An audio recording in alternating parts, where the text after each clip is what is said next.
The right to offend is not some pesky little part of freedom of speech that we have to put up with. It is the heart and soul and lungs of freedom of speech. It is the coursing lifeblood of human progress.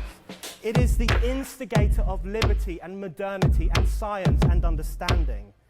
What a laughing stock today's student leaders are, that they can so casually dismiss the right to be offensive without realizing that their lovely, enlightened lives are the gift of individuals who gave offense. Offensiveness is not just something we have to begrudgingly accept. Offensiveness is the motor of human progress. Now broadcasting from the Right to Offend Media Studios in sunny South Florida, bringing you the latest in politics, current events, art, and pop culture. This is the Whitfield Report Live with Sam Whitfield. But giving offense is good. In fact, it's essential.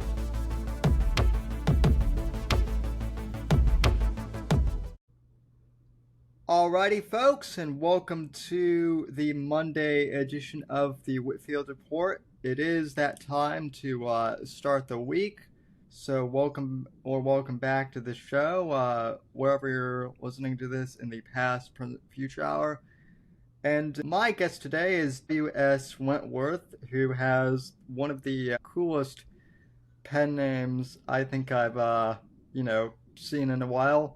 Sorry, Luke Goodich, your pen name is pretty cool as well, but W.S. Wentworth, I mean, that's pretty hard to beat. And W.S. has a pretty interesting background. He's published one kind of pulp story, Space Cowboy, which I haven't read yet, but that sounds interesting. And he's also written a fairly successful Substack regarding pulp fiction and whatnot, which is kind of the genre that I have found myself writing more and more in. And I'm honored to have W.S. Wentworth, and who is one of the overseers of kind of this genre, so to speak. So welcome to the show, sir. Hope you're doing well. You know, I am doing great, and I'm happy to be here. Thank you for having me on. My pleasure. So just to kind of start things off, how did you get started just kind of in the, pulp genre, and not necessarily even as an author, but just as a fan, per se? Okay, so I got to take this all the way back to, when I was growing up, I loved the larger-than-life characters. I grew up watching pro wrestling. I grew up watching Schwarzenegger and Stallone movies. I loved that. My dad loved old westerns. As far as reading pulps and things went, the rule in my father's house was that if there was a movie or a TV show based on a book, you had to read the book before you were allowed to watch the show. And so for me, he had a ton of Louis L'Amour books. And I was a big Sam Elliott guy. I wanted to watch Conacher. And so Dad handed me the book. And that was where it all started from there. And then it escalated. Nice. I got into high school and I took a intro to media arts class, and my teacher in that class made us all watch the old it's a serialized short. You can find the whole thing. I think it's only like an hour and a half long on YouTube nowadays, but it's black and white. It's called The Masked Marvel, and it's about this dude who is trying to stop. It's a crime syndicate. The leader is of an Asian ethnicity. I don't know if it was Yakuza or like a Yakuza analog, but it's like a crime syndicate trying to start plant bombs, and he runs around in a little black mask. And I thought that was awesome. And that's where that noir pulp vibe came into my life was through that teacher. Yeah, it's very interesting that you mentioned that, because I also had a teacher in high school who was very much into the pulps as well. When I was in high school, Netflix was kind of just becoming a thing, and so there was the whole binge watching craze that started with House of Cards. And I remember one of my teachers actually said, well, back in your grandparents' day, there were these things called pulp magazines that just had like individual short stories, and people would binge read those for hours, and they were the precursors to comic books, which I'm a big comic book collector myself. Not so much anymore, but I've got like basically I don't have the space, like the physical space to collect them anymore. But yeah, the idea of like pulp, magazines, that really appealed to me, and um, I am glad that we are kind of having like a resurgence, because I think people are getting burned out. I mentioned this, I think, in the men's adventure fiction Discord last night. I think people are getting burned out on the 500, 600-page books now, especially Absolutely. since, people are, really busy, and it's hard to get into a book sometimes if you have to spend like, you know, an hour or something getting into it, even in the audio, Mhm. department. So So I 1,000% agree with that. And in the Discord as well, another author friend of mine that I've made through the internet, Grayson Sullivan. Grayson D. Sullivan has talked a lot about how novellas need to make a comeback. And I am super pro novella. Like, I don't have time. Okay. As an example, one of the greatest books ever. I absolutely love The Count of Monte Cristo. yeah, Fantastic story.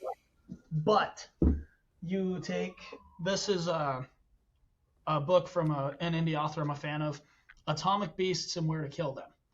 It's a pocket novel. It's 4.5 inches by 6.5 inches. He designed it in the same dimensions as old school pulp.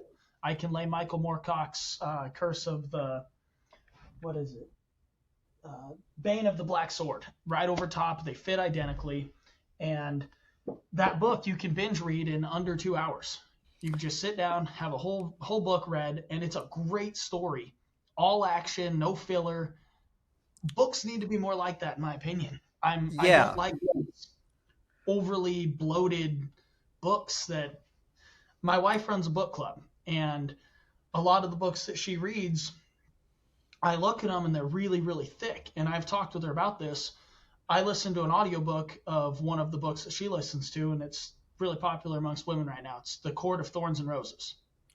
I listened Yes. to the audiobook of it, and for the first, I want to say it was like 6 hours of the audiobook, almost nothing happens. And I was just like, how is this the most popular thing right now? And I don't know. I feel like for me personally, for my tastes, the pulp style is better. It's Yeah. straight to the point. There's It, no bull crap. so it's funny that you mentioned that your dad had the rule that you had to read the book first, Hmm. before you could, because like, I didn't always do that, but like what I would do is like growing up, I loved watching the James Bond movies. I've said before on this Yes. podcast and elsewhere that like James Bond is probably my favorite fictional character.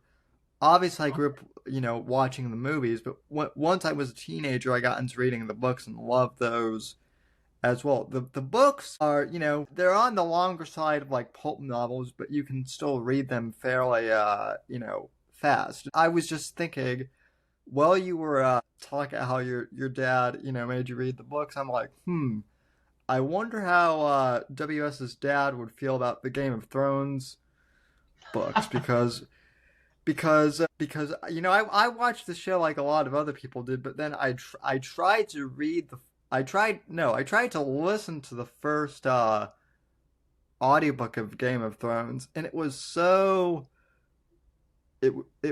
slow. Like I was just like, man, there's no way I'm going to, you know there's no way I'm going to listen to it. And I just gave up listening, because you can't spend 3 hours in a forest and have nothing happen. And I Yes. mean, yeah, Game of Thrones, like, I understand why people love the show more than the books, because, like, the books are, you know, I'm sure there are some people who can really get into them, but there are just books like that are really tough to get into when there's so much filler.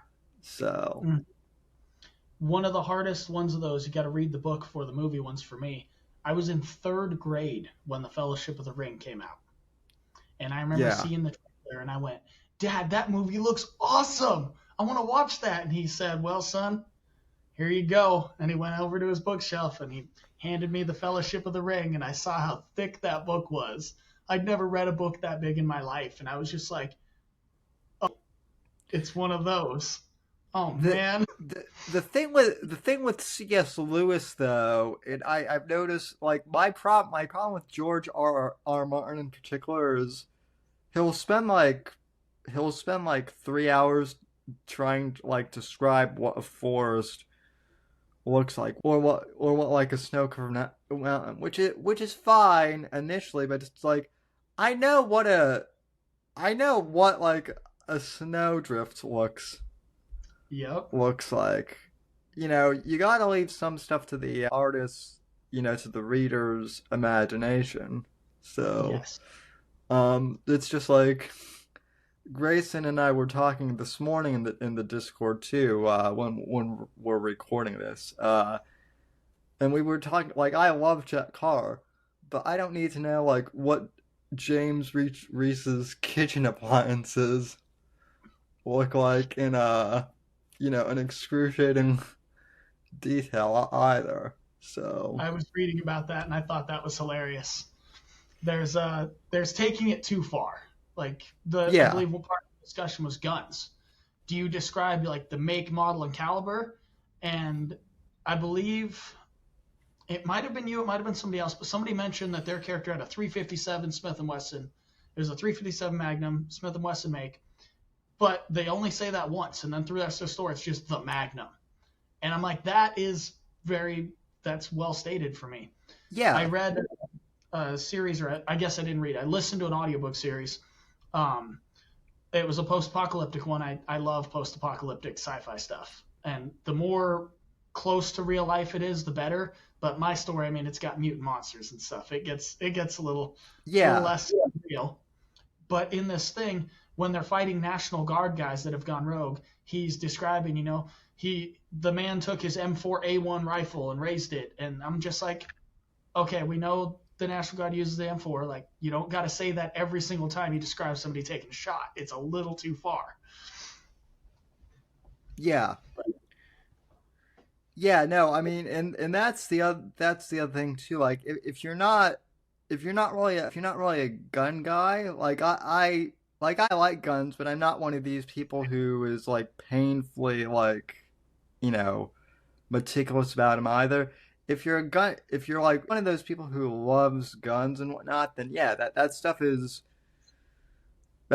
cool. But if you're just like a casual, gun guy, is like, well, you can describe, like, a machine gun just by saying, like, a machine gun or something. But like, I don't really, it doesn't really matter to me that, like, a certain caliber is used to kill a terrorist or something. It's like, as long as the terrorist is dead, it doesn't matter, what caliber punched a hole, An AK-47 is an AK-47. I don't need to know if it's a Kalashnikov or if it's a Wasser or a Chinese knockoff. I don't need the specifics. It's an AK. I know what that is. So, I guess to kind of continue on, we could nitpick at other authors all day long, but and I'm sure we will at some point. So, what made you want to transition from just reading this stuff to writing and taking that leap? Okay, so it's kind of a fun adventure. It goes back quite a ways. In high school, I loved writing short stories, things like that. I took a fantasy literature and a science fiction literature course that were both electives through the same teacher that taught the media arts. He was also my speech, debate, and drama coach. Like, He was a super nerd, my favorite teacher by a lot. And that kind of got me interested. And then I went to college for automotive technology and became a mechanic. And I had no time. I was working 2 jobs, no time for anything. And so I just kind of let it go. And then when I got done with college and I moved back to my hometown, I had free time. And I was like, okay, I used to like writing. I'm going to get back to writing. And so I wrote a 10,000 word short story that was later got turned into what is now the first Apocalypse Cowboy book. But I wrote that story and I was like, I'm going to make this a book. And then I got busy with work again and I just let it go. And years later, I continued doing that. I ended up getting married, having a few kids. And now, after my daughter was born, I had gotten into a different job and there was nothing work related that was fulfilling. Like if I wasn't with my wife and kids, I didn't really have anything going. And my wife asked me, she's like, what makes you happy? Like, what is going to be something you're passionate about? I was like, I don't know. I love you guys. You guys have kind of built my whole life around that. She's like, no, you got to have like a thing that's your thing. And so after she pushed me to figure what that was, and the dedication of the first book, actually thanking her for that, I thought back on everything I'd ever loved from comic books, action movies, everything. The one consistent was I always loved writing. And so I was like, okay, I think this is it. I think I want to be an author. And she's like, okay, do it. And so I was like, okay. So I started making time to write, and I would stay up late at nights. I'd get up early. I'd do it on my lunch breaks. And I wrote quite a bit of just random stuff initially. I was like, okay. And then I wrote a story called The Mongrel and the Monster.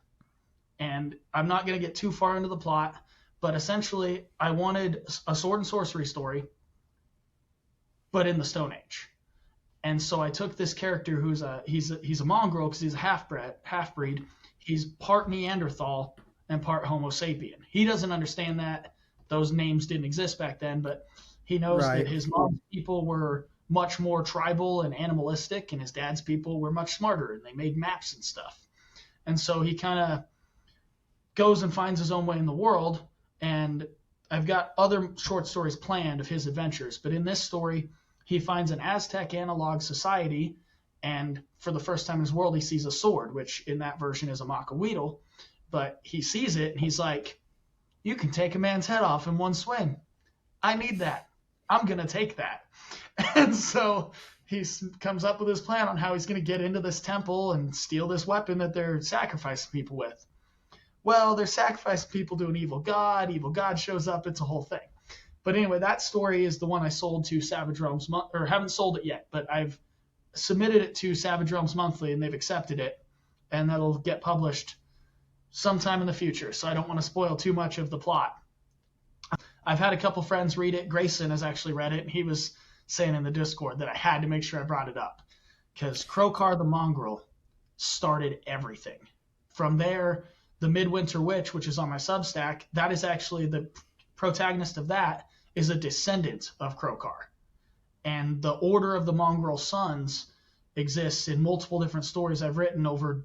Essentially, his lineage goes across the whole timeline, and it's different points in time. I can just pick and write a story about one of Krokar's descendants in this period and this period, and I've like built a whole world based on this one dude who was just a total I don't know if I'm allowed to say like what I'm allowed to say on the cast.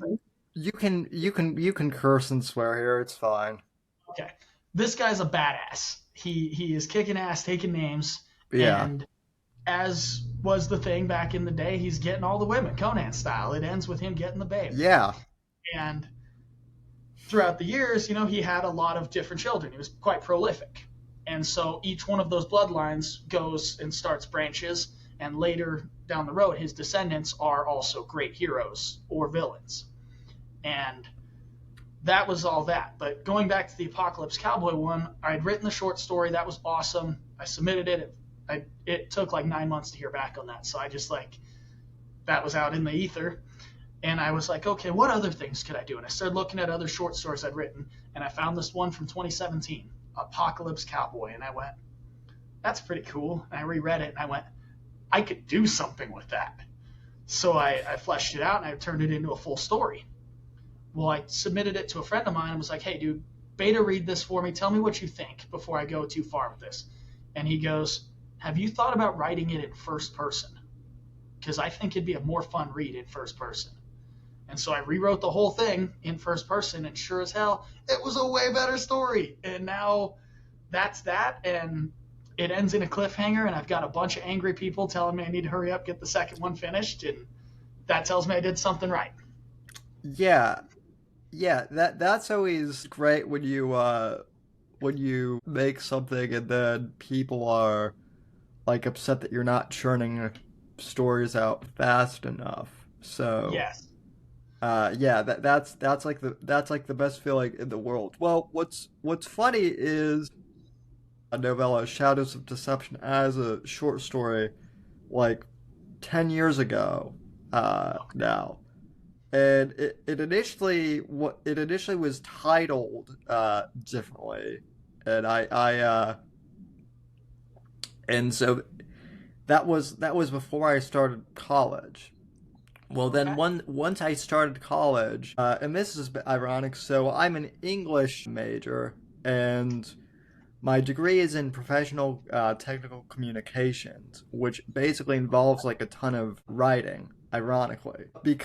But the ironic thing was I was so busy, like writing, stuff for business and whatnot, that I never had time to like write, any fiction or anything like that. And then this is what I always explained to people, because people were like, why'd you stop writing fiction for so long? And I'm like, well, it's not that I don't enjoy writing, but it's like when you have to constantly, write stuff for like, college and whatnot, it can get a little, at the end of the day, if you've spent like 6 hours like writing something, you don't want to open up yet another word processor window or something like that. Yep. So, um, so I had been writing like all this nonfiction stuff, and then after I graduated college in 2022, I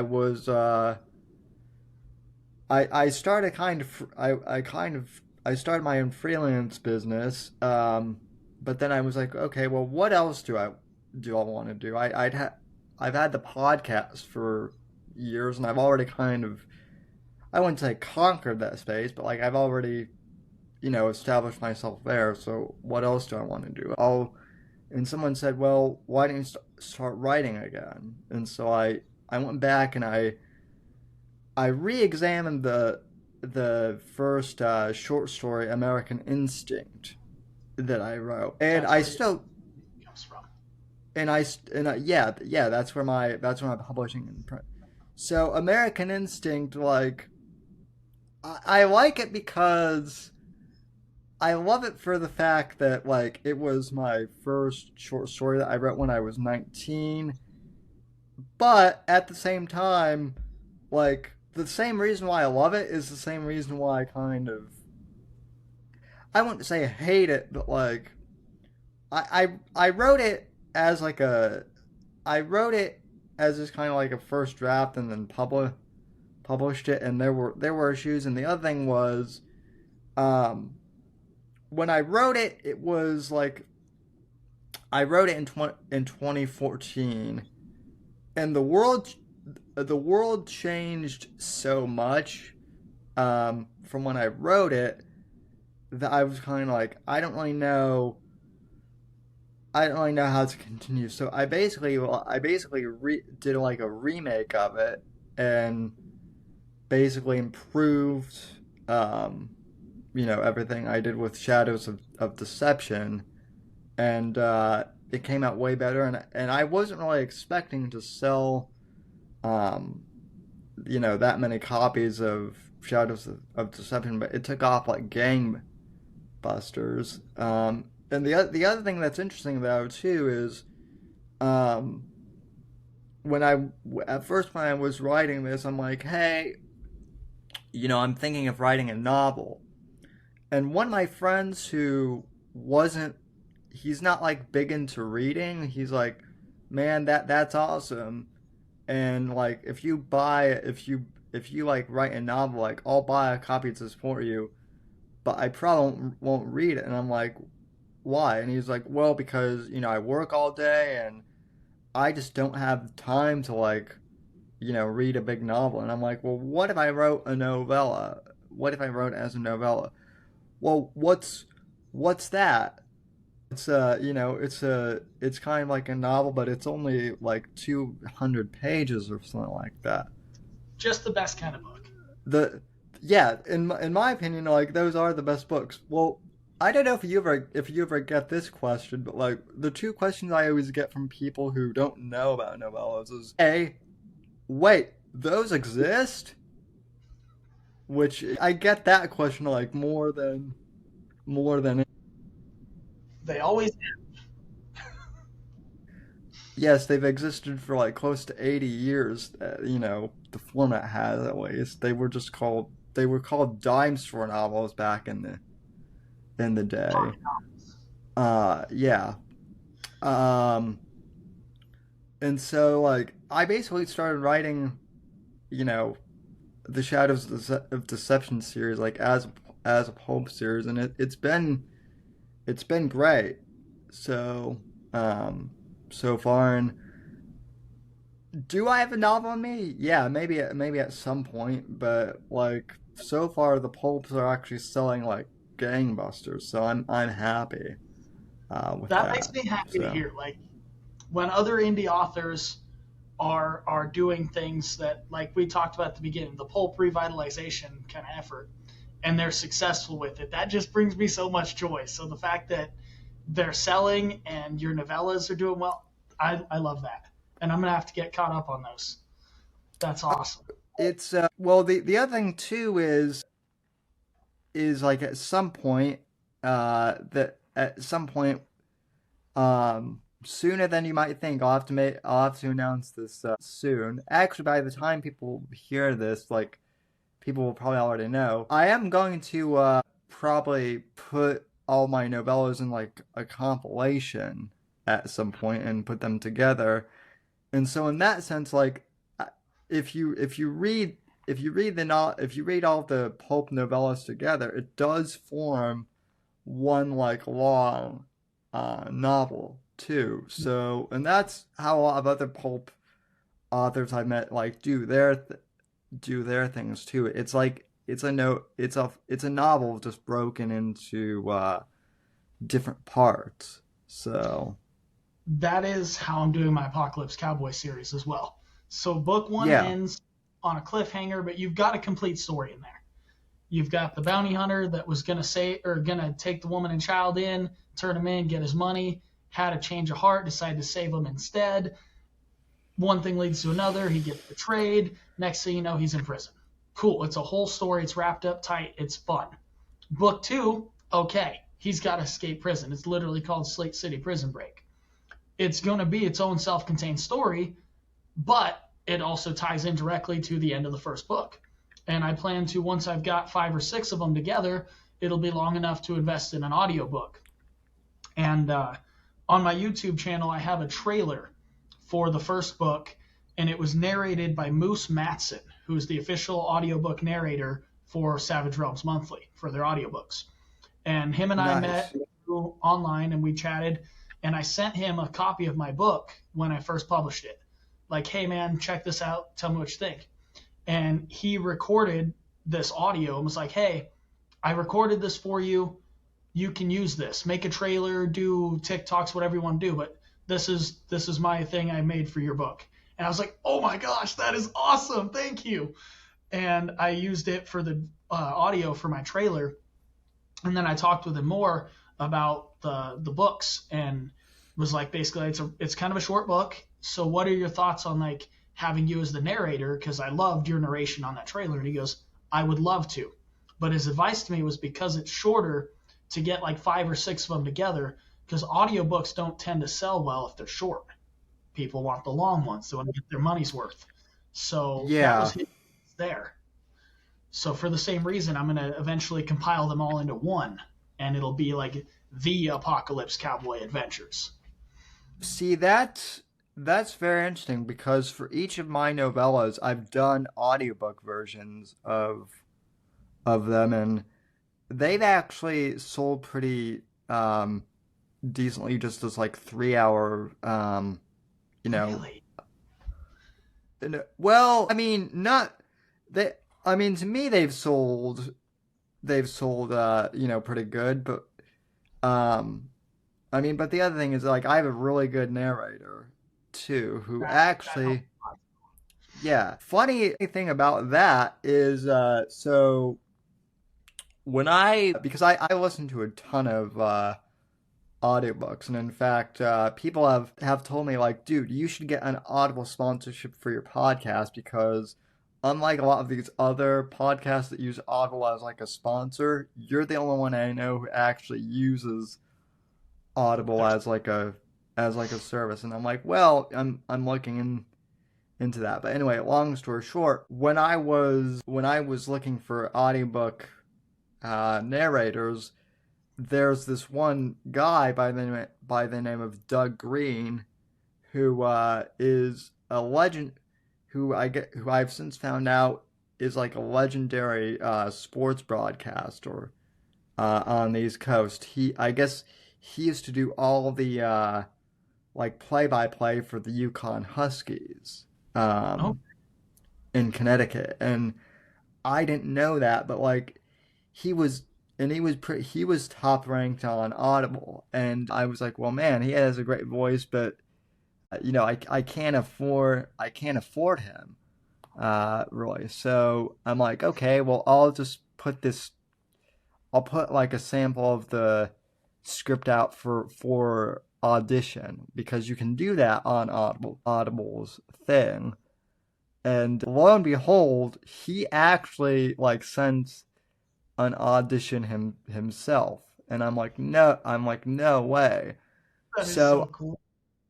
I sent him a message, and I'm like, hey, I really love what you've done with my script, but I can't afford to really pay you anything else other than a royalty share. And he's like, well, I'd be happy to narrate because everyone always wants me to do like nonfiction business books and motivation stuff, but I've always rarely get the opportunity to do any sort of fiction or military thriller work. So I'd be happy. So like now we're on. So now like he just finished book 3, and it's amazing. And that's the other thing too is like I don't know if you've ever experienced this, but like as an author, it can be hard to read your book, to read your own work sometimes because even if it's great, you're always critical of your own work. But Yes.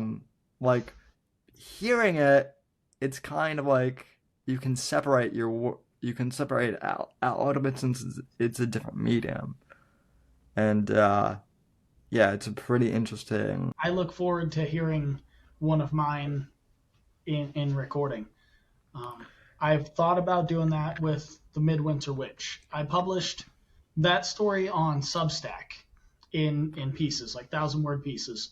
And then I've since written what was supposed to be a prologue, but ended up I loved it so much I made it chapter 1 of the book. Like it's part of the main story now. And I've fleshed that one out so people that read it on Substack, if they buy the book, they will get something new. It's not just the same story. But I just recently commissioned cover art for it. I made the cover for my other book and for the sequel to it. This will be my first one that like I paid an artist to do the art for it. But that one, I don't know. I feel like I put a lot more love and time into that story. So if I was going to do one as an audiobook, it would probably be that one. So just your story that you've just told where people can audition for and stuff, you're really inspiring me. Like the gears are turning where I'm like, maybe I should do something like that too. Yeah, if you need help, and this kind of goes for anyone with like navigating ACE, the Audible creation exchange as they call it.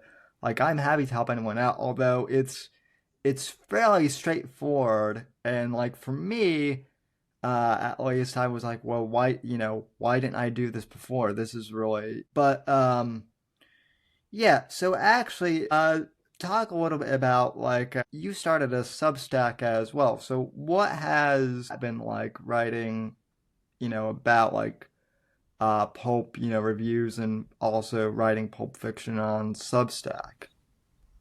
Okay, so it all started, and when I started writing, I got to go back to the beginning. Back last year after my daughter was born, I was trying to figure out more about it, more about the indie author scene, self-publishing, things like that. And so I got on all the social medias. I was on Instagram, Facebook, Twitter, everything. And I found Twitter to be the most active as far as like having a group of people that talked a lot. But, and it's kind of controversial, it was really active with the Iron Age specifically, with their whole concept of the it's not even all a pulp revival, but their whole revival of badass literature. And there was a lot of guys in that movement that I got to chatting with, one of them being Rob Rhymes. And I was like, okay, this guy seems pretty cool. And I subscribed to his Substack. That was how I first found the platform. Yeah. And I saw the kind of posts he would do, keeping people updated on his stuff. And he's got a book that is a short story compendium. And for a while, he would take short stories out of that and publish them on his Substack. And I was like, wow, this is a really cool thing. And I don't want to say like I ripped off Rob's thing, but like he inspired it heavily for me to get started. And I was like, okay, I'm going to do this. And I'm going to review other indie authors' books. Yeah. And I started doing it. I mean, I was already like meeting indie authors and starting to talk to them a lot. And I never like full on gave myself the Iron Age title. Like I never said I am part of the Iron Age, but I consider myself Iron Age adjacent because I've got a lot of friends that are a part of that movement. Yeah. And through that, some of their books were books I reviewed. And then I was writing short stories. Like I've got one called The Snowplow Man, and it's the closest that would fit in like our adventure fiction Discord, the whole theme we go for there.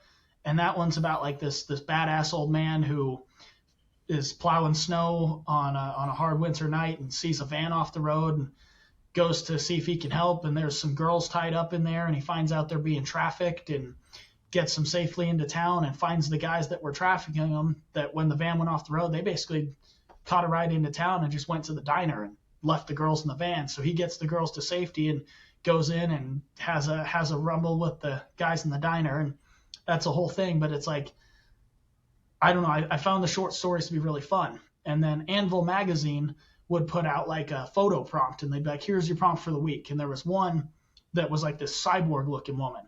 And I was really inspired by that one. So I wrote this story where you've got your Elon Musk analog, who is like the evil tech billionaire. You don't know he's evil at first. You just know he's a tech billionaire. And he's got this thing that is kind of like Elon Musk's Neuralink, only I called it Cerebral Sync. And everybody's getting these implants. Well, what you find out is that he had created an AI. And this AI was becoming sentient, and it wanted to take over humanity. So it was getting him to get everybody to get these implants so that it could then take over and run humanity like a hive mind. Well, the military, or not the military, but the government was kind of catching on to this, and they were not okay with it. So the government was also developing an android. And so the hive mind hacks the android, makes it start killing politicians that are anti-AI and anti-tech development. And basically all of the adversity against this AI rising to prominence gets killed. Well, there's a psychologist who is like doing research, and I believe I made her a professor, and her whole thing is she's anti-social media. And she finds out about this AI thing, and she's like, this has to be stopped.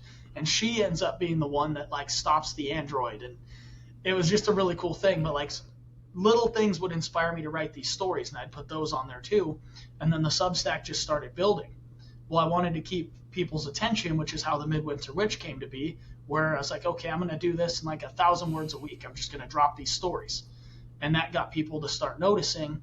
And then from there, like it was just kind of like organic growth. And I use it to promote other indie authors. And then I went through some job change stuff around April of this year and really just fell off the face of the earth for a while.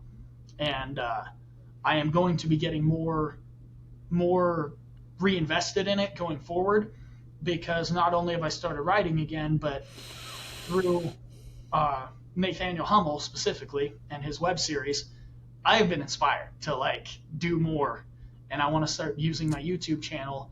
And I've always wanted to make short films, and I had talked about doing one for the Apocalypse Cowboy. I went and started working out, got in better shape for it so I could play the character, and then I just kind of let work get in the way.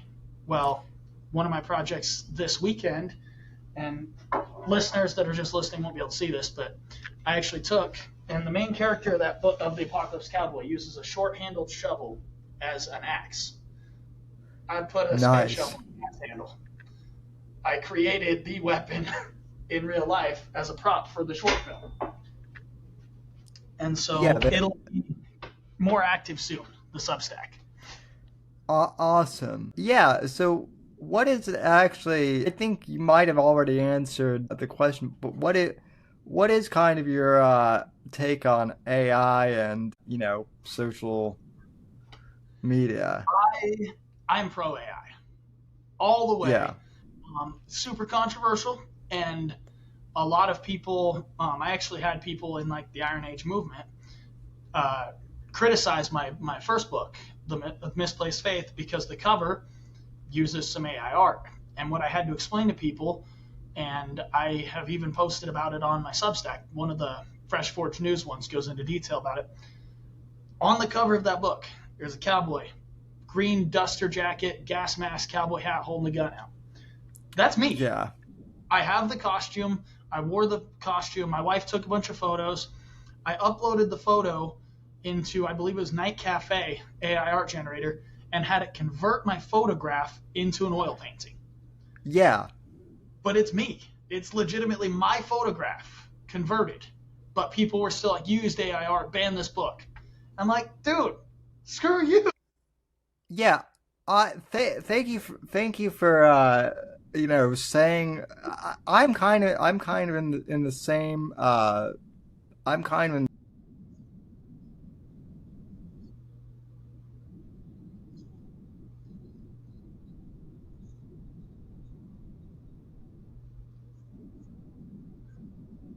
I admire that. I admire your openness with that.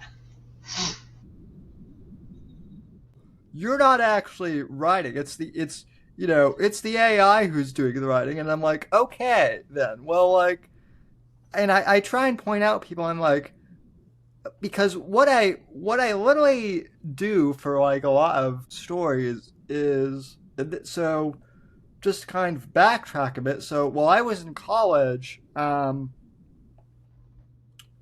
like you have to do, so for the technical communications degree, obviously you have to take a lot of business, related like writing courses and whatnot. All of which I did, but there were also like some writing electives that you could take that there were options for, and as long as they were like writing related, they would count like as electives towards your degree. Well, the only ones that like really were of any interest to me were actually screenwriting and film, like writing on film. And because I'm a big movie buff, like those were, obviously those were what I gravitated towards. So I wrote, I wrote a bunch of screenplays that were like, thrillers. And so then once I like graduated, so what was funny is after I graduated college, that was when ChatGPT like really started to kind of take off as like a thing. And a lot of people didn't really know like what to make of it. And so I was like, well, I have all these screenplays from college just like lying around. I really don't I'm not gonna do any like filmmaking with them at this point because I don't have the equipment, and like a lot of my friends who are into filmmaking, like they've moved, so like these are just sitting here. So like why don't I just put them into ChatGPT and see what it'll do. And so I did, and the result was pretty amazing at first. Like that it was able to like pretty much put my like screenplay into a novella format, right? So like that's me writing something in my entirety, and then literally all AI did, it just converted it into another format. That's literally all. That's literally all it did. Flip side of that, though, I just, just to see like how much the AI would like quote unquote cheat or make something up. I put like, I think I just wrote it to like generate me like a secret agent story, and that was it. I just wanted to see what it would come up with, and it came up with like basically like the most, it wasn't bad, but it was something that like a 10-year-old would, come up with maybe. And so my whole point in bringing that up, and this is what I always tell people is, like, yeah, AI can write, but if you just leave it to its own device, it's going to make something that's like very basic and whatnot. So if you're afraid that AI is going to replace you, don't be. But just like it's just like anything, whether it be a gun or any sort of thing, it can either be a tool or it can terrify you. And Yes. so, you're going to be afraid of something, or are you going to master? I think It, that's a so fantastic outlook. When all the talk, of like authors need a ban against AI and all this, like, especially indie authors, I was like, okay, this like, people are worried about this whole thing. And then I came across a YouTube video by a man named Jason Hamilton, and he explained that he wrote an entire novel using AI, and he was going to show you how. And it was a long video, but I yeah, was fascinated, so I watched it. And he had to break down, he had to write outlines, and he had to write rules for it to follow, had to tell it, don't have too flowery of prose, make it talk or make the dialogue more natural, do this, do this. And he gave it a ton of rules, but then he would like say like, okay, give me 10 story beats. And there'd be like one halfway decent one out of all of them. So then he'd take yeah, that one, okay, expand on this idea, okay. And then for every 10 things it gave him, there was one halfway decent idea that he could make it flesh out more. By the time it was all said and done, it would have been easier to just sit down and write the damn book. Like people think you can just type in and it'll do your job for you, but it's like you yeah. said, it will at the level of a third grader. It's No, not going to get you. You're not going to be the next Tolkien if you're just having an AI write the story. you still have to prompt it. And so that was my other thing, was like Grayson in the Discord, he put the sword and sorcery prompt. And Mm-hmm. as much as I love sword and sorcery, like that's out of my, like, I'll admit, like that's out of my wheelhouse, like as an author. So I was like stumped for like a week, like, man, like, and I'm like, well, I'm like, why am I like making this overly complicated? I'll just do what I do for like other stuff, which is to put like my writer's block into Chat GPT. And so basically what I said was, um, I think, take this, take, make an outline in the sword and sorcery format. And it did Okay. it, and then I basically expanded upon it, and I submitted it, and I was like pretty impressed that it actually did what I wanted to. But then Grayson was like, dude, that was unbelievable.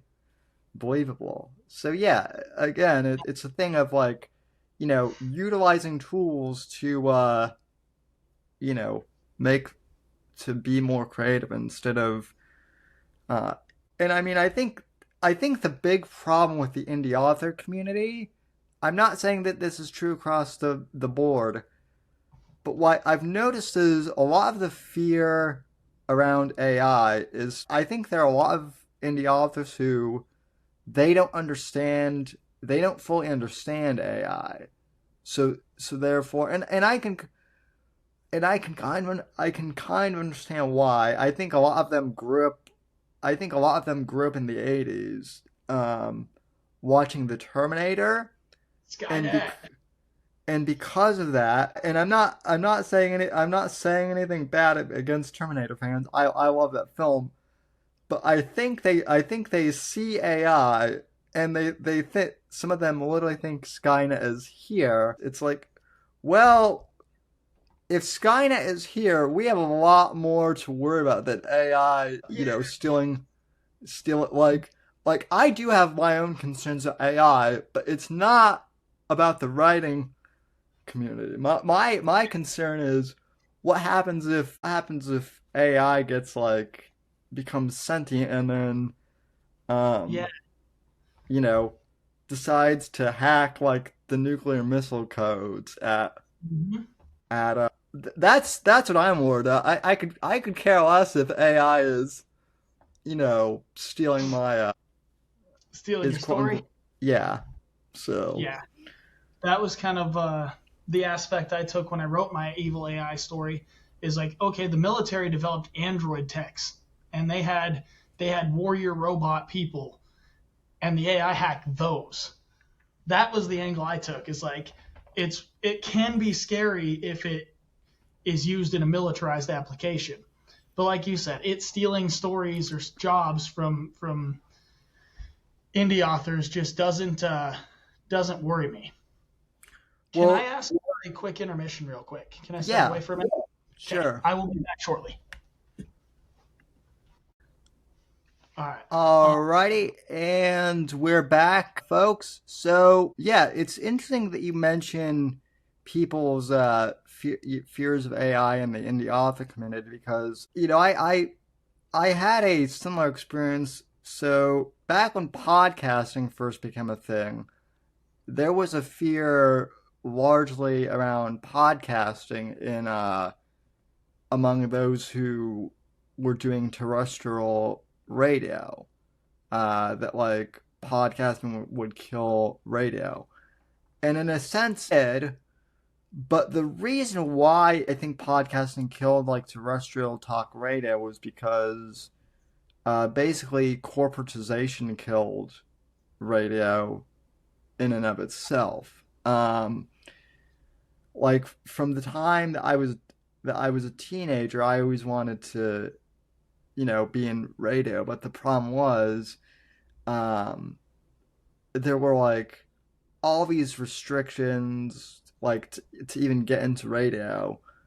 Um, you basically I had to like you know already know someone like in the industry or something, right? And so podcasting, and not just for me, but for like other, a lot of other people, just offered people the opportunity to like talk like what they know, um as opposed to having to like go through all these barriers to entry. And in fact, my co-host on the my other co-host on like the live Whitfield report, he and I talk about this often. He was a radio guy for like 20 years, but he said that, like the industry got to the point where like um basically for like every 5 minutes of talk you have like literally like 30 minutes of commercials now. And so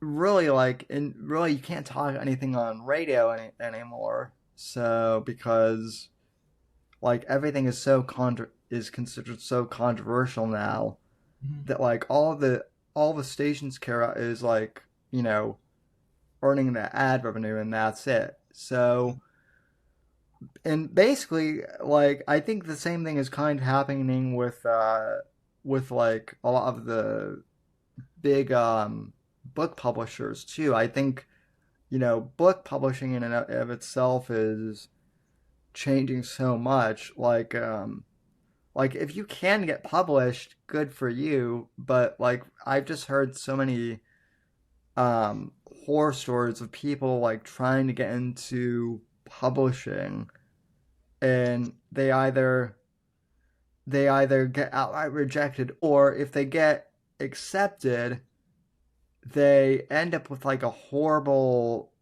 you know, contract that they're stuck in, and you know, which is like really baffling. I actually have like a close friend of mine. I'm sure you know who he is. He's really big in the indie author scene. I don't know. Do you know who Eric Bishop is by chance? I've heard the name. Yeah, he. So Eric wrote the Bodyman series, and he has a really interesting story, because when I first met him, he hadn't even like written the Bodyman yet. But then he wrote, or I think he had written it, but he hadn't published it yet.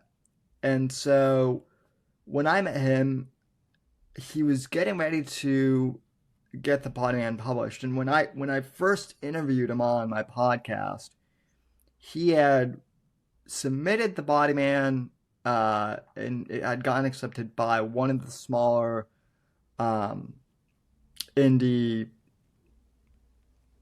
kind of like one of the smaller publishers, and it did fairly well.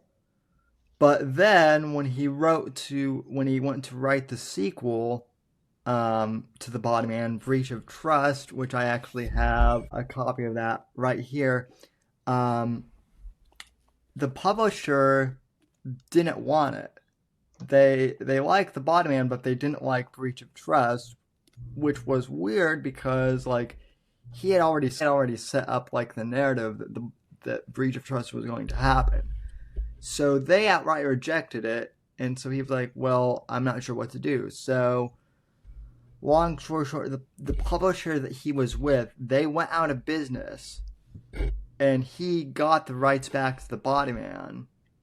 And then what he did was he republished like a kind of like a director's cut of the Bodyman that was like his original version that he had always wanted to publish. And what he told me was he actually and Eric, if you're watching and I mess something up, forgive me, but from what he's told me, I think he's sold at this point more copies of the Bodyman in its self-published edition than he did with the traditionally published That's version. freaking awesome.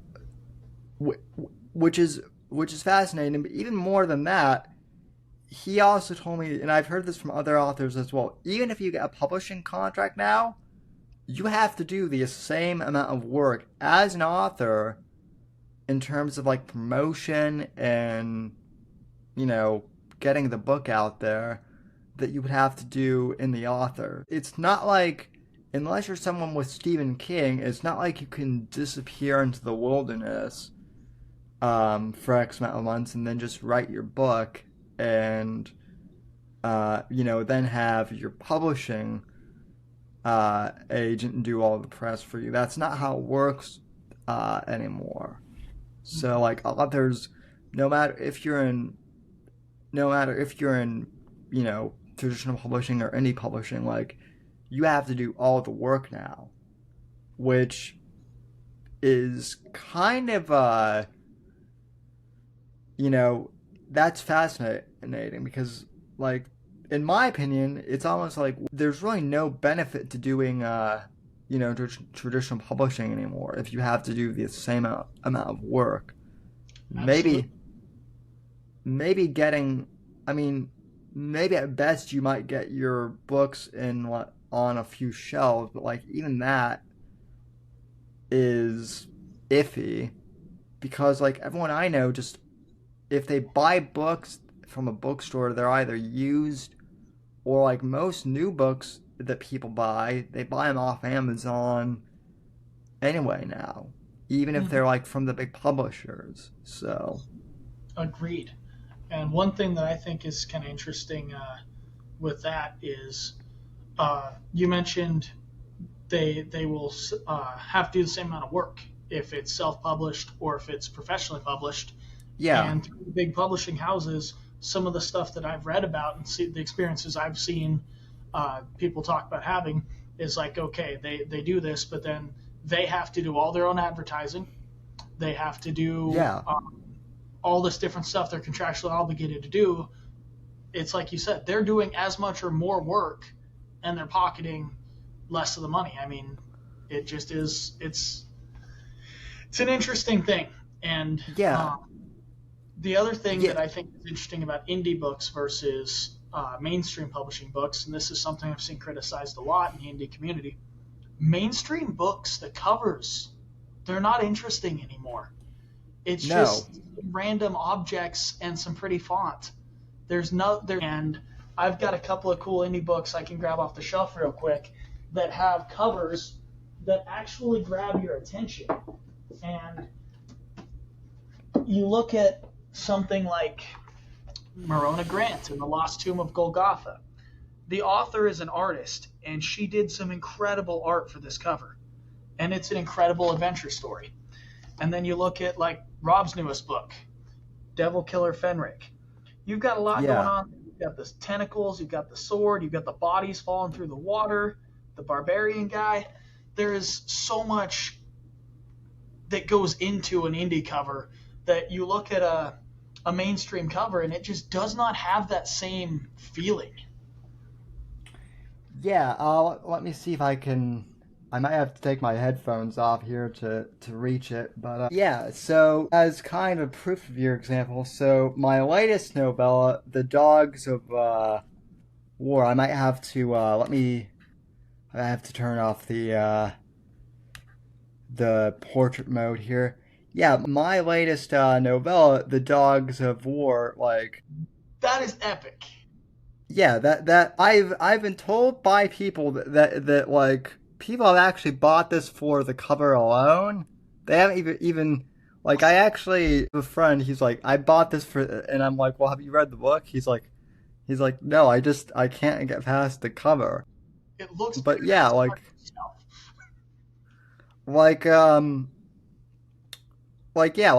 that is one of the things that like I miss from the old pulp, days, like the cover art too.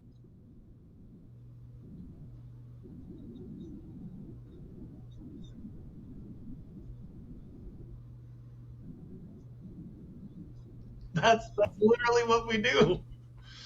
If the cover draws me in, I'll read the blurb. And if the blurb is good, I'll buy the book. But if the cover doesn't draw me in, there's a bunch of other books that do. Yeah, and I mean, I don't. The other thing too is like a lot of like these mediocre book covers now. They some of them like cost a lot of money to make too, and I'm like, for that amount of money, you can at least like be a little more. There needs to be a little more flash to them, but yeah. So got another one here I want to show real quick, and it's an older book, and it's one that I have had for some time. I don't know what the date on this thing is. Check the front info. Okay, this book's written in 1983, and it's won all kinds of awards. It's a Newbery Honor winner, but the book is called The Sign of the Beaver. And if you look at this cover, okay, so you've got a grizzly bear, you've got a young white boy and a young Indian boy that are fighting a grizzly bear, you've got the forest scene. That is epic cover art. That's from 1983. And then you go to a bookshelf right now and you walk through go to Walmart to the book aisle. You're not going to find anything as exciting as that 40-year-old book. And that's crazy to me. Yeah, even like Jack Carr's book covers, as much as I love Jack Carr, like some of his more recent book covers are bland. The Terminalist is really like one of the only ones that like has a cover. Well, the original one, I should say, is a cover that like looks really good. Of course, now they've changed everything because of like the TV show, but like now it's got Chris Pratt, I'm sure. And I mean that definitely does help, but it's like, yeah, you're not not every author is like going to be able to get like a celebrity to to like pose for their book cover or something like that. So one question I have as well. So you've published the Space Cowboy. So So there's it's been not actually a space cowboy. It's a oh post-apocalyptic cowboy. It does take place on Earth 7 years after a meteor shower devastates the planet, kills most humanity, and then it blocks out the sun through the dust in the stratosphere. So it chokes out most of the plants, most of the animals die, most of the population dies. The northern and southern areas of the world that are already cold in our day are uninhabitable. And the middle area is not only hella cold, but we got Great Depression era dust storms that roll through, and like it is a savage land. Picture yeah. Mad Max, but way colder. So what made you decide to do it like a post-apocalyptic uh what arguably could be considered like a western? Those are two genres that like actually fit very well together the more I think about them. I agree. So what did it for me? They're two of my favorite genres. I love post-apocalyptic sci-fi. I grew up through coming up through Boy Scouts, wilderness survival. I'm all about that. Um, I was a member of a group for a while that was like, I'm not going to give them too much info or too much credit because I left the group due to some stuff, but they were like a post-apocalyptic doomsday prepper group kind of. And through that, I got into a lot of the urban survival and things like that. Well, I kept my love of post-apocalyptic sci-fi. The Neighborhood Watch series by E. E. Isherwood, fantastic. Um, those kind of books stuck with me, but I grew up reading westerns. Like that's what I love. So I combined the two, and I made my western story just in a different setting. And like in an alternate world where I'd written this back in the day, Clint Eastwood could be the apocalypse cowboy. My dream casting now would be like Scott Adkins, and then Clayton Rexon could be Michael Jai White, but that's a whole nother Yeah. thing. Um, but in that story, it's your classic. I wanted to carry some Western tropes. So there's like a girl with a mysterious background. There's the cold-blooded outlaw who has the change of heart. He's got to save the woman. Um, you've got the badass old mentor character. My Obi-Wan is named Archivalis, and he is kind of really heavily inspired by the old man from the Count of Monte Cristo, mixed in with like Otis from the Devil's Rejects. Like he's a Nice. very interesting character. Um, and just like I don't know, I loved the idea of combining those two genres, and there wasn't really anybody doing it. I know of I can think of one's name, but there's like two other authors I found in the indie scene that were writing similar kind of stuff. There's one, her name is R.H. Snow, and she writes a series that takes place in Texas after humanity had mutated. So humans aren't fully human anymore; they're mutated, and it's like a romance as well as an action story. Mine's all action. My writing style, I want anytime I write something, it to be able to be applied to any of my three favorite mediums, which is books, comic books, and movies, action movies specifically. Yeah. So my thought is when I write a scene, I write it so descriptively that if I handed my book to a comic book artist, page for page, they could do panels and like make my story exactly how I picture it. But it could also be adapted to film very easily because the fight scene is already choreographed. You already know who does what when. And Yeah. I love to write that really action heavy style, and I've received quite a few compliments specifically on my action sequences.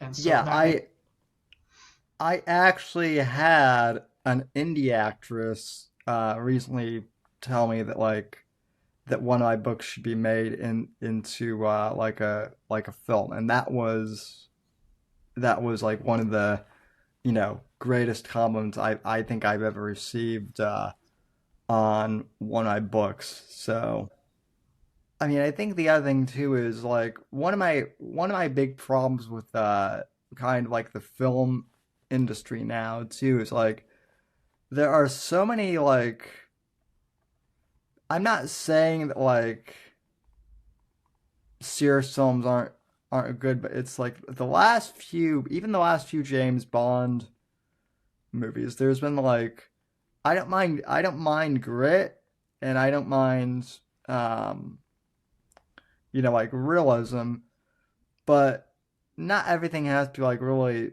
there. There can be grittiness and darkness, but yet something can still be fun. And I've noticed like that like a lot of these serialized movies they're either way too ridiculous or absurd, or they're just some of them are like really dark and don't really you know they're not fun to watch Yeah. anymore. You Is watch what I've like the old Bonds, right? You watch a Connery Bond. I can't remember which specific movie it was, but in one of them, like it ends with him in a boat with a beautiful woman. They're tied to a navy boat. Boat's pulling away. yeah. He has the rope and like floats away.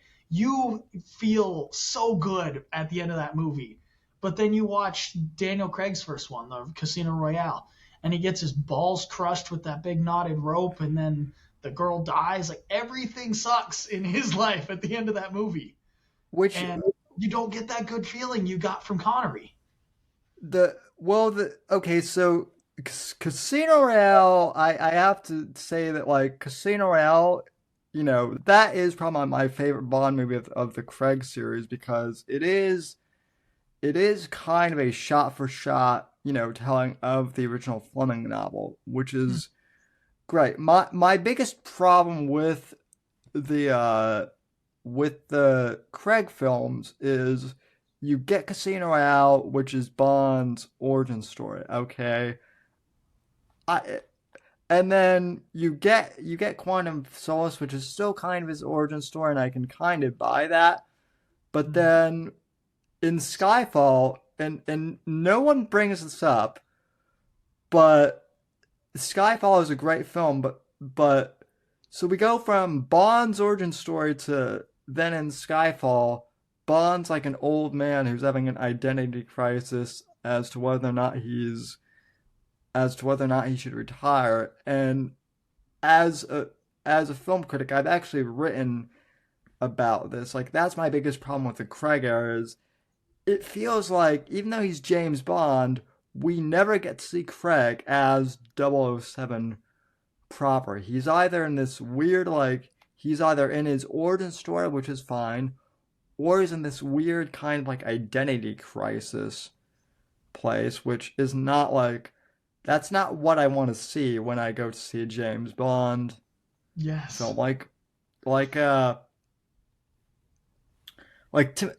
think Timothy Dalton, did the whole gritty Bond the best. Like yeah, he's Dalton's Bond struggled with his identity as Bond and maybe in License to Kill, but then by the end, but by then by the final act, he knows that he's Bond, Yes. and there's no ifs, ands, or buts about that. And I just there's a lot about modern filmmaking that I think is you know trash, to be honest. Agreed. So So I want to stay on the Bond subject for a minute, just because I'm gonna ask at the end, like, who is your quintessential Bond? Like, when you picture James Bond, who do you think of? For me, it's Pierce Brosnan, and my reason for that is because I grew up in the Brosnan era. I was same. like 6 years old when I got a Nintendo 64, and I had James Bond GoldenEye. I watched James Bond GoldenEye. I loved the Brosnan era of James Bond. He was my James Bond. And then I watched the old ones. The Connery ones were awesome. The Moore ones were great. The Dalton ones I didn't appreciate when I was younger. Now I appreciate because they split the difference. They bridged Yeah. the gap between the classic style and the action movie, and they did it beautifully. And then Brosnan's, those are action flicks, like tearing up the city and tanks and all kinds of stuff. Those movies are so incredibly badass. But To me, when I picture James Bond, like eyes closed, James Bond, I'm thinking Brosnan all day. But Yeah. who is your James Bond? I would also say Brosnan.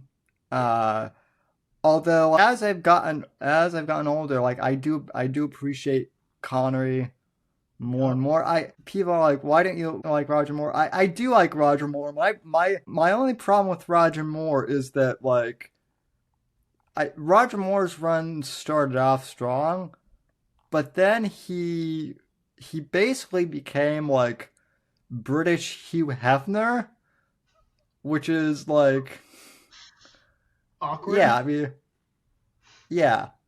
Yeah, which is a bit awkward. Also, it's not Bond. Like Bond, like yeah, at some point, like yeah, you can have fun and whatnot, but like at one point, like when you have Bond sneaking around military bases in like a little clown outfit, like yeah, that's not like That's not James I, Bond. I just can't picture James Bond like sneaking on a Russian military base, little like dressed up as like a clown or something. That's not 007. I agree. But yeah, I mean I think I mean even now, like when I read the Bond books, Brosnan, even in like the old even in like the older ones, I always picture Brosnan. I think he's also the closest as to like how Bond was actually like described physically. Minus the giant scar that runs down his face, which no one Nobody has this. uh, brings up. So, now here's the $1 question: who would you want to play Bond now that there's a new one? Scott Adkins. Scott Adkins is, in my opinion, the most underrated actor of today. He's been in major movies as a side character. And he is British. He's got the dark hair. He's handsome. He's charming. He can act. But he's also one of the greatest martial artists and movie martial artists of our generation. The dude is a Yes. phenomenal fighter. And I feel like what he would bring to it, because Daniel Craig improved the idea of James Bond being able to kick someone's ass in a fight to a whole new level. Like, Daniel Craig's fighting is epic. But in a Scott Adkins era James Bond, he would look more like he has martial arts proficiency. Like Daniel Craig's fighting style is more brawlish, whereas Scott Adkins is much more refined, but he could do just about anything. Like he's really acrobatic. I don't know. He's my ideal pick. He actually was trying to audition for the role of Batman when the Batman came out before they cast Twilight, and Yeah. I was like, yes, Adkins would be perfect for Batman. And he didn't get that role, but I'm still like, okay, everybody always talks about Henry Cavill's going to be the next James Bond, or I've heard it, Aaron Taylor Johnson. And I'm like, don't sleep on Scott. He's the man. I agree. Scott, it's funny because either Scott Adkins or or Eastwood would actually be like my ideal casting for John Ryder, my main character. Yes. Particularly because someone actually asked me once, like, well, like, who would you cast as John Ryder? At first I was like, Clint Eastwood, and they're like, but Eastwood's 90, and I'm like, oh, well, yeah, if Eastwood was in his prime, then yeah, but like now we might as well go for the son, who is actually a decent. You know, I do feel bad because Scott Eastwood actually is a good. He's one of the few, like celebrity kids who actually is a nepo baby, because, like, he's actually talked how like he had to go through all the auditions, no matter what, because Clint was not going to let him skate off, his own, Success. yeah. So, And what I love, he embraced that challenge. He yeah. wasn't upset about the lack of nepotism. He No. wanted his own keep. And that's awesome. Nicolas Cage, same thing. His freaking uncle is Francis Ford Coppola. He changed his name from Nicolas Coppola to Nicolas Cage to disassociate himself and earn his own keep. That's freaking awesome. Yeah. And he kept the name, but he earned his own way for Scott, and I just love that. I do feel bad for Nicolas Cage because he's gotten he's kind of been memed into a joke a bit, but he actually is a good actor. The thing with him is, like, even Nicolas Cage's, like, quote unquote bad performances are more because of, like, screenwriting and not because of him. I love Nick Cage. I'm a huge fan of Nick Cage. My wife cannot stand him. So it's like one of those things where, like, if she's trying to, like, I don't know, schmooze me or something, one of the things that she'll offer is like, we could watch a Nick Cage movie tonight. And I'm like, sweet, which one? Let's do this. Yeah, for sure. The thing that Clint Eastwood that I've also, like, like, he's probably, like, my favorite actor and director of all time. But the other thing I find interesting at him is he actually, despite him being an A-lister, I don't think he was ever, from what I've heard, he actually doesn't really like being, as famous as he has been. I think he enjoys his privacy too, which like, that's the other thing too. Like, at 93, like, I don't mind that we haven't seen in a few years, because the guy is, he's already done his work. He deserves, a quiet life now. Yes. So he gave us the spaghetti Western era. He gave us so much through all of the Western era, in its descent, I guess, in the pre-Tombstone era. Like, he came after John Wayne and split the difference, where John Wayne, the cowboy, is always the good guy. And in Clint Eastwood's movie, the cowboy is a guy that we're pretty sure is on the good side. He was a lot more gruff and gritty and dark, and he changed Westerns and, in a lot of ways, saved Westerns, kept them relevant for long. But then as an old man, he came out and he gave us $1 Million Baby. He gave us Gran Torino. The dude just didn't stop producing greatness. Yeah. Someone actually recently asked me, like, if there was one, like, famous, like, really famous celebrity who you could interview on the show, who would it be? And I've said Clint Eastwood, not only because I'm a fan, but because there's so much that, like, I would like to pick his brain on, like, what, like, I'd love to know, like, what motivated him to, start acting, and what about, filmmaking does he like, and what does he hate, and like, do you ever feel overwhelmed by being Clint Eastwood? So, which, I mean, I'm sure he does at times. So. Oh yeah. But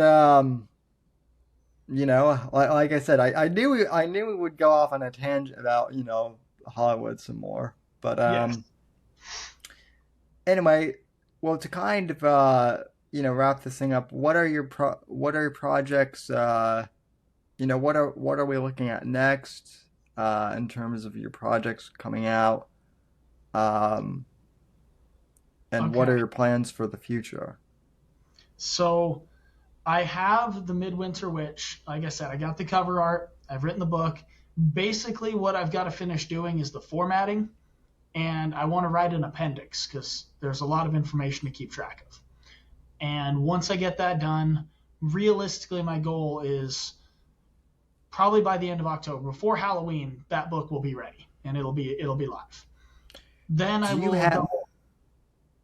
Oh, I just have to. Well, as far as formatting goes, do you already have a software you use, or are you looking? Because I have a recommendation, if I'll you're hear your looking. recommendation. With the first one, it was YouTube and Microsoft Word.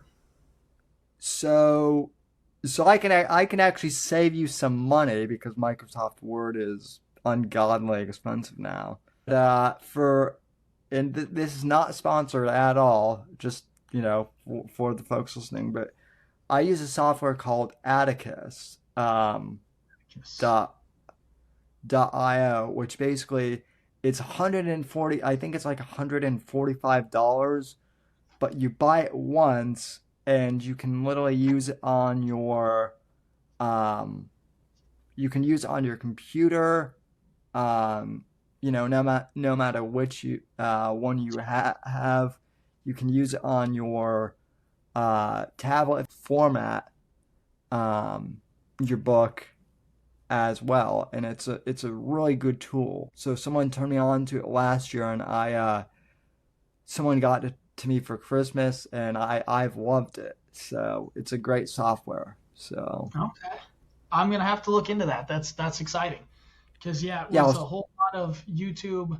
You watch this video on how to make your table of contents, but also how to do the links to make it function so you can do the ebook version. And like formatting the book to print was one thing, formatting it to be a functional ebook was another thing, and it was quite an ordeal. And I've kind of been like sitting back, dragging my feet on having to do that again. Yeah, Atticus makes it so easy too. The other thing is they have tutorials like on YouTube of like how to use it. So it's pretty straightforward, but it's also great that they give people the tool to like learn how to use it too. So that's my advice for you, or for for anyone really listening too. If you're looking at like needing a good software to write and format that kind of does everything, Atticus is what I would recommend. And $145, that's not a lot. Especially as a one-time price, not like an annual fee. Yeah. So it's great. But yeah, the Winter Witch, that sounds exciting, and yeah, your Substack is great. I love that you do reviews of Pulp too. Like that's something that I think is awesome and much needed. Good reviews, and when I review them, like the first couple books, I was like, yeah, this one was like a 7 for me, and then I was like, you know what? Everybody's ratings are gonna be different. I need to do this in a different fashion. So what I started doing is when I rate books, I rate them on a scale of buy or don't buy, and I have found a lot of good books where I tell people like, buy this book. Here's the link. This book kicked ass. You should read this. Yeah. Well, that's the thing I find to be the most challenging for me as an author is I have lots of people who love my books, and I'm like, okay, well, I love the feedback, but then like, can you please leave a review on Amazon or something? That's something I find like I kind of have to nag people on, because like, yeah, it's great if you tell your friends, and whatnot, and I really appreciate that. But for me and for other indie authors, like those Amazon reviews really do matter. So, Yeah. and then the other thing too is this has happened a lot, but Amazon really does need to do something like about fake reviews too, because like I've gotten fake reviews from people saying this book sucks or something, but then it's like, well, I see that they didn't even buy the book, so or that they somehow were able to review the book before it came out. So yeah. So do you think some of that maybe comes from you being politically outspoken? Because I remember you posted a thing saying that some people have kind of hated on your stuff, and I believe one of your quotes was, nobody wants to read your right-wing garbage, go back to the 1960s. And my thought when I read that is, I want to read his right-wing garbage. I wish I lived in the 60s. yeah, so the funny thing about that is yeah, I mean, I'm actually not as politically outspoken as I was. I mean, I am to a certain extent, but I'm not like some radical out there either. The other thing though too is I've recently told people that, like, honestly at this point I don't really care if you think I'm kind of taking the John Milius approach to this whole thing. I assume you know who John. I'm kind of assuming that you specifically. I don't. Okay, so John Milius is actually the guy who directed Red Dawn, not the new one, but the original one from the 80s. And he also co-wrote the first Dirty Harry Nice. film. And he's kind of considered like one of the like Hollywood right-wing guys. And he at one point said, like, I can't remember basically verbatim, but some I think someone like reviewed him as like a right-wing fascist or something like that once in one of his things. I think he like wrote a counter piece saying, well, I served in Vietnam so that communism wouldn't come here. So basically, fuck you, and you're a pinka. He basically called the reviewer a commie. A commie anyway, so awesome. and I recently told someone, I'm like, if you're going to try and cancel me, or if you're going to try and cancel Zach James of all people for basically just posting like basically pictures of him and of himself in tactical gear, you're way too you're too soft. B, you're the type of person who isn't going to appreciate my work anyway. So at that point, if you're not gonna be at least like supportive, then don't buy it. If you don't like my work, don't buy it. Basically. I wholeheartedly agree with that. So I will say reading that review was one of the things that got me so stoked when you'd said like in the Discord that your guest had to reschedule and you were looking to see if anybody was interested. And I was like, hold on. And I scrolled up and I saw that it was you that had that. And I was like, pick me. I volunteer to pick you. I am thrilled because, as I mentioned from the beginning, and this is also like one of my other questions, kind of like I don't want to dox you, but like W.S. Wentworth is like a pen name, so I am curious, like I am always curious, like how do authors that go under pen names pick their pen names? Well, I kind of told the story about like I was working for the state government at the time, and if you Googled my name with my actual first name, it would pop up immediately with my LinkedIn profile saying I worked for the state of Idaho. Okay. The state of Idaho has really, really strict rules when you work for them. Like straight up, if you and I were coworkers and we were at a barbecue at a non-work function and had an argument and you went to HR that we argued at a barbecue, I could get in trouble for non-work related conduct. That's how strict their rules are. So when I was getting ready to write books, I was like, I don't want anybody telling me what I can and can't write. That's unacceptable. And so Agreed. I was going to need a pen name to do this. Well, my imprint is Fresh Forged Fiction. And my YouTube channel, when I first started, was Fresh Forged Films, and I've dialed that back some. But my whole concept was Fresh Forged Fiction.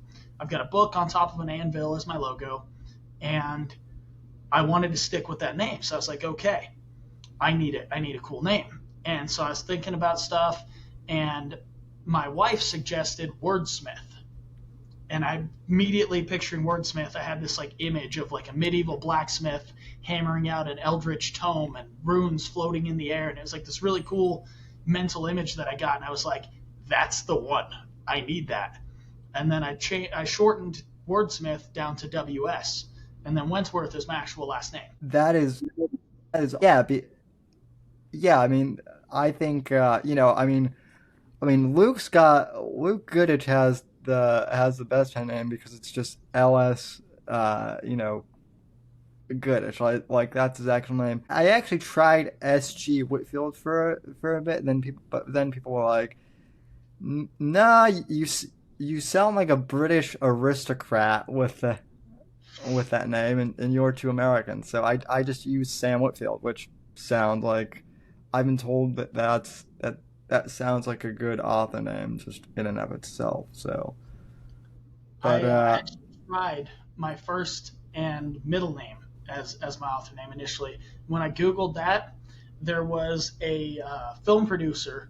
He's like an Italian movie producer who's like pretty prominent over there, and like his whole everything, his internet presence popped up, and I was like, well, I can't do that. So then I tried a shortened version of my first name with my middle name, and it brought up some soccer player from Spain, and I was like, nope, can't do that either. So then I pivoted and ended up on this one, and I really yeah, no, it's good, and it doesn't sound too ridiculous either. There are some pen names that sound absolutely ridiculous, but you've got one of the coolest ones out there. So anyway. I appreciate it. Thank you. Well, so aside from the Substack, where can people find you online? So I'm on the app formerly known as Twitter. I believe it's called X now. You can find me on there. I believe it's at Words Wentworth, and I am on Instagram. I am not very active on Instagram. I found no use in that platform when I first started. Like, it didn't do anything for my author. Facebook I'm pretty prominent on Facebook on my author page. And I actually have a Fresh Forged Fiction page on Facebook as well. And then my YouTube channel is WS Wentworth, and that is going to start being more active here very soon. I've started making props and kind of working on some film ideas, and that'll be a good place to find me here soon. Awesome. Yeah. No TikTok though. I've noticed. Thank you for bringing that up. I do have a TikTok. I just haven't really used it for anything. I think I put like a couple videos as trailers leading up to my book coming out. People have said I should get on TikTok. I'm a little cautious on TikTok whether or not there's the whole controversy of whether they're owned by China or something like that, and so for privacy purposes, I'm not sure if it's good. And people are like, well, Facebook already has, and I'm like, yeah, I know it sucks, but at least Facebook is American. Yes, I get that. And also, I've been on TikTok, and I'm not. The other thing is I'm not sure if my audience would be on TikTok anyway, possibly, but. I doubt that there's gonna be some masculine guy who like yourself who is just going to scroll through TikTok and just find me. So it seems to be geared more towards teenagers. So yeah, I will agree with that wholeheartedly. Maybe we need to change. We gotta start putting TikToks out there. I think we need as if they don't have enough. I think we need to put we need Nathaniel and Luke to just flood TikTok with yes. With although knowing them, they would also be the first two to get banned off of TikTok too because of content or whatever. But TikTok's got a whole thing about real guns, and you can't use real guns, so I don't know. I used to do it in years past. I had a character. I had a mullet wig and because it was owned by the Chinese. I didn't want to give them my real name, so I created this character of Dirk McStakeson, and I'd make these videos as like a redneck karate master, and it was ridiculous, and that never took off either because, like you said, there just wasn't an audience for it. YouTube actually outright banned this podcast channel, and I don't know why. Really? They said I violated some community terms of service, but they weren't specific as to which one. What's even worse is they banned me while I was in the middle of like eulogizing my grandfather who had passed away like a week earlier. So the running Damn. That's some bad PR. So, but Rumble's been great actually, and that I was actually telling, I've actually told people that like that's where a lot of indie filmmakers should go too. Is Rumble and Vimeo and other indie platforms. There are lots of places where we can go. You just have to kind of find them. So yeah. But yeah. Go ahead. I was gonna say one thing that I think is kind of cool, and like the Iron Age group already kind of did this, and they've got their Anvil magazine. I think, the old school pulp magazines, maybe we got to sit down and have a serious talk with guys like Nathaniel, with LS, with Grayson, you and I, Frank Theodot. I would think a lot of us should sit together and talk about this. And like, I think there's potential for a pulp magazine. I've had this thought for a while, but like, I've often thought that there needs to be like kind of like a men's interest magazine again that's like actually for men, because Playboy is dead, is Trash. pretty much like somehow still alive, but it's basically just become like basically just like another political rag that no one wants to read. And like, and yeah, and Esquire is like on its last legs. So yeah, I think there needs to be like a men's like interest magazine again. I had a similar idea for something some time back, and I couldn't decide what I wanted to do with it, but the idea was the badass extraordinaire. And the whole concept was rules to help modern men be more like old school badasses. And I came up with this list of tenets of the badass extraordinaire, and basically it was a how to be an extraordinary badass for the modern man. I feel like something like that would have some relevancy as well. I used to follow the art of manliness. And the back order when that started, and it is great, and I really respect Brett McKay who runs it, but like I feel like it's almost become too commercial almost, and plus like I feel like he's kind of started to like kind of preach at men a bit instead of like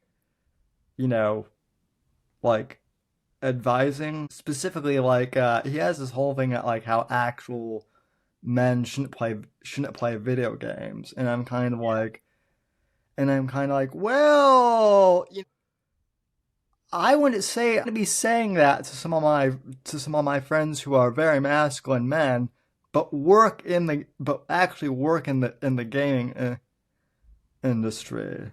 So, so yeah.